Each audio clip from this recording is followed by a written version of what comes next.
What's up, guys? I didn't really know what to film today, so I'm kind of just going to do a quick little build update on both cars, garage update.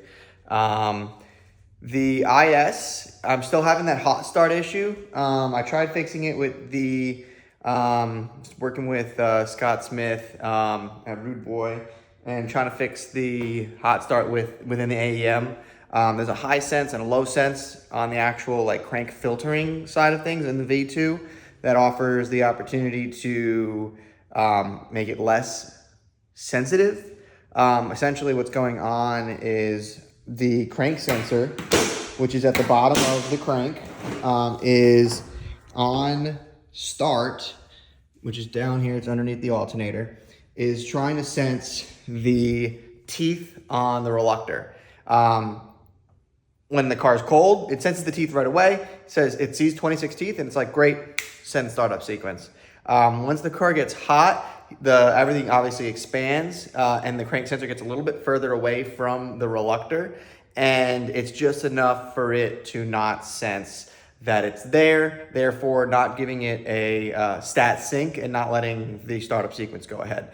So I'm going through that issue right now. Obviously, it's kind of annoying to drive because I'll get somewhere. Got to a gas station last week and then I just was stuck for like 30 minutes. So I think I'm tired of it, and I think I'm just going to shave down the sensor some more and stop dealing with doing it in the AEM because I want to drive the car. So just physically, I'm just going to shave the plastic part of the sensor down so it can be closer to the reluctor. I'm just going to give that a shot today. So maybe I'll film that in a minute. But other than that, the IS is pretty much good to go. I'm just trying to get through AC. I think it needs a new condenser. I think I realized that we filled it with some AC last week or so. It was good for a day. And then it all leaked out on this side. So I'm assuming that is the condenser. So I'll go ahead and get one of those so I can really start driving it, because we're in North Carolina and it is hot.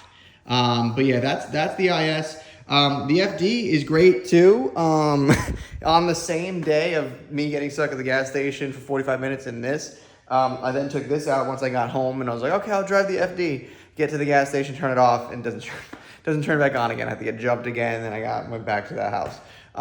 The battery died. I mean, no biggie whatsoever. But I have been kind of waiting for this because I want to go ahead and move the battery to the trunk. We got some more interior panels now. You know, this thing's becoming a full car. But the plan is basically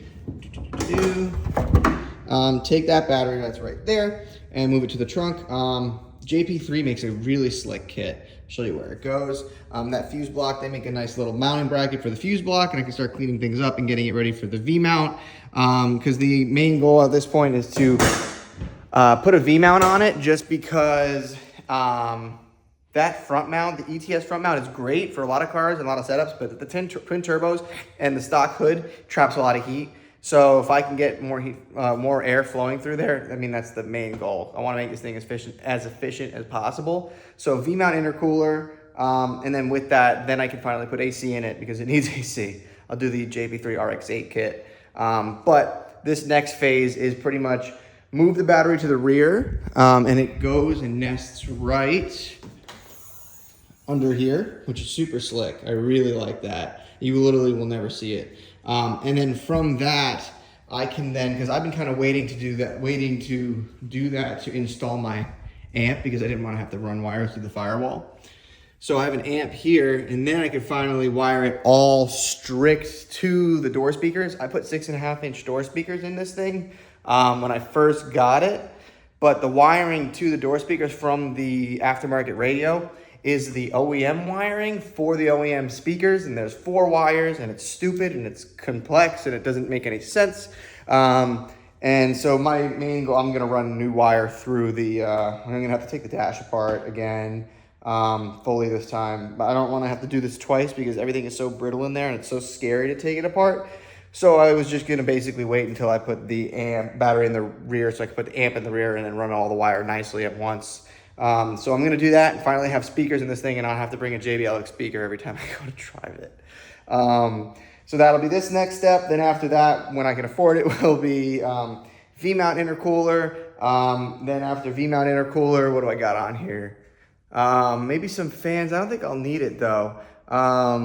But yeah, V-mount intercooler and make it really efficient. Then like start doing little things like that carpet in the rear, because this is a Touring, and the Touring came with the Bose sound system. So that's what went all around here. Oop, there is that. So yeah, so instead of, I'm gonna get a non-Touring carpet and little things like that, and then like, you know, carpets to replace these used to be black, green carpets, little things. And then really just enjoy the car until I blow an apex seal. And then when that comes, I will pull the motor so that I can paint the engine bay and paint the car. And then I will do a rebuild on the motor, go a tiny little single turbo to make like maybe 350 horsepower, possibly go Haltech at the time, sell the Apexi Power FC, great system for the OEM setup. But I really just want to keep this car turnkey and fun to drive. So that's really the main goal. I went and shot it the other day. I'll show these pictures here. And yeah, it was super cool to get it out. I really love this car. It's super fun.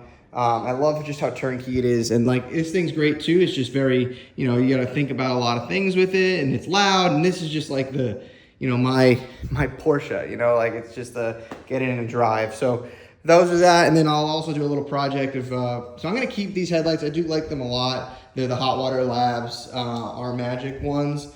And they're rare for themselves at this point, and they have a nice projector. But there's a company that's making these sweet projectors in the fog lights. So I'm gonna do those and then do them in combo with modifying the pop-up lights for a sleepy eyelid, because that was always my favorite setup with these cars. So, and then when I do that, and when I finally comes time to paint it, I'm gonna paint the lip and make this thing like really nice. But right now it's kind of nice that it's not like perfect, because I can beat the shit out of it and not really care. And then when the time comes, I'm gonna paint it and do everything and make it really nice. So yeah, taking suggestions on colors. I'm looking at a lot of greens. But yeah, that's my update for the day. Thank you guys for watching. Next week, I'll probably have some more cool stuff for you, actually, maybe driving and stuff. But yeah, I just want to give you guys a quick update, kind of see where we're at. And yeah, thank you for watching. I'll see you next week. Later day update. I guess this will be the outro, but the IS is fixed! Let's go! Finally got through the hot start issue. It was a little bit on the side. I shaved the crank sensor, and now I'm getting stat sync every time. And it was also a crank injector pulse with just basically for not enough fuel under a hot start condition. But yeah, we're in! Woo! And we got my actual speed on. Like, I didn't have the wheel speed sensor plugged in. But baby, we're back. Just wait for some good stuff next week. It's gonna be awesome. I'm gonna get some cool stuff this weekend. Peace!